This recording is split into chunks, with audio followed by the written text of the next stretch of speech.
শুনিয়ে যা আমার সাইকেল কতদিন পড়িয়ে গেছে। এই আমার দেখে পালাই যাচ্ছে কিসের জন্য রে ভাই? না ভাই, আমি চিন্তা করতে করতে যাচ্ছিলাম তো লক্ষ্য করি নেই ভাই। ওরে বাবা, তোর আমার চিন্তা আছে, আমার খেয়াল করিসনি। ভালো হয় যে তুই আমার কিস্তি দিচ্ছিস না কিসের জন্য? 5 মাসের কিস্তি বাইরে রয়েছে, কিস্তি দে। তো ভাই দিয়ে দেবো না, আপনি তো জানেন যে আমার আব্বাটা অসুস্থ। আজ কিছুদিন ধরে আমার ব্যবসা বাণিজ্য ভালো যাচ্ছে না ভাই।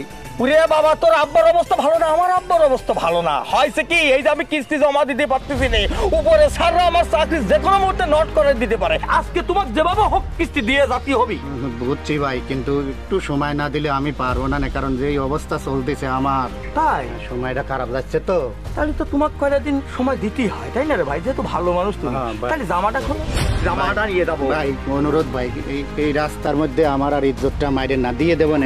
তোরা তো আমার ইজ্জত মারিয়ে দিচ্ছিস। তোকে ও পাইছি, চশমাটাতে চশমা নিয়ে গেলি তো আমি চোখে দেখবো না না দাদা ভাই। পুরে কানার ঘরের আমি তো আচ্ছা ঠিক আছে, যা তুই এখন যা, 1 সপ্তাহ ভিতর কিন্তু কিস্তি দিয়ে দিবি ভাই, বুঝছিস?